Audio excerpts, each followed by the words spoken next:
Alhamdulillah. Wassalatu wassalam. Ala Rasulillah wa ala ali wa sahbihi ajmain. Amma ba'd. A'udhu billahi minash shaitanir rajim. Bismillahir rahmanir rahim. Wa laqad yassarna al-Qur'ana lil-dhikri fahal min muddakir. Rabbi shrah li sadri wa yassir li amri wa hlul 'uqdatam min lisani yafqahu qawli. My respected elders and my dear brothers and sisters, I welcome all of you with the Islamic greetings. Assalamu alaikum wa rahmatullahi wa barakatuh. May peace, mercy and blessings of Allah subhanahu wa ta'ala, of Almighty God, be on all of you. The topic of this evening's talk is Al-Quran, should it be read with understanding? The glorious Quran is the last and final revelation of Allah subhanahu wa ta'ala, of Almighty God, which was revealed to the last and final messenger, Prophet Muhammad, peace be upon him. The glorious Quran is the most positive book in the world. It is a proclamation to humanity. It is a fountain of mercy and wisdom. It is a guide to the erring. It is a warning to the heedless, an assurance to those in doubt.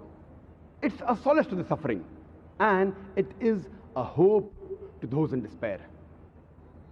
How is it possible to derive all these benefits of the Quran without reading the Quran, without understanding the Quran, without pondering over the meaning of the Quran, and without implementing the Quran in your life?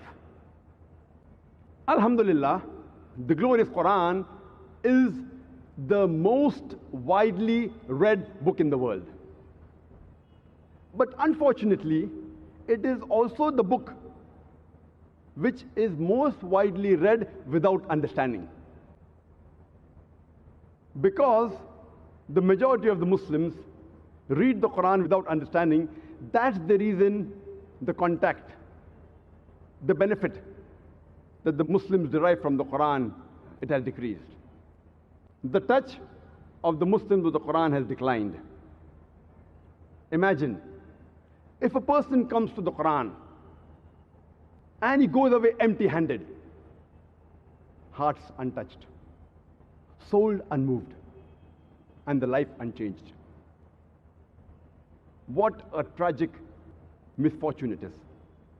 Allah says in the Quran in Surah Al-Imran, chapter number 3, verse number 110, Kuntum khaira ummatin ukhrijat lin-nas. O ye Muslims, ye are the best of people evolved for mankind. Ta'muruna bil ma'rufi wa tanhauna 'anil munkar wa tu'minuna billah. Because we enjoin what is good and we forbid what is wrong and we believe in Allah. Allah is calling us the Muslims the khaira ummah, the best of people evolved for humankind. And the reason he's giving us is because we enjoin what is good and we forbid what is wrong and we believe in Allah. If we Muslims read the Quran without understanding, how can we enjoin what is good and forbid what is wrong? And if we do not enjoin what is good, and if we do not forbid what is wrong, we aren't fit to be called as Muslims. We aren't fit to be called as khaira ummah.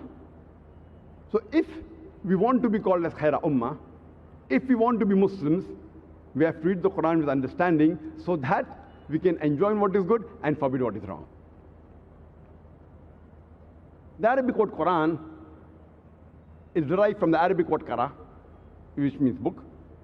It's also derived from the Arabic word ikra, which means to read, which means to recite, which means to proclaim.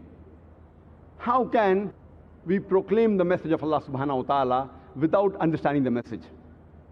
And another title given to Quran is Furqan. That is the criteria to judge right from wrong.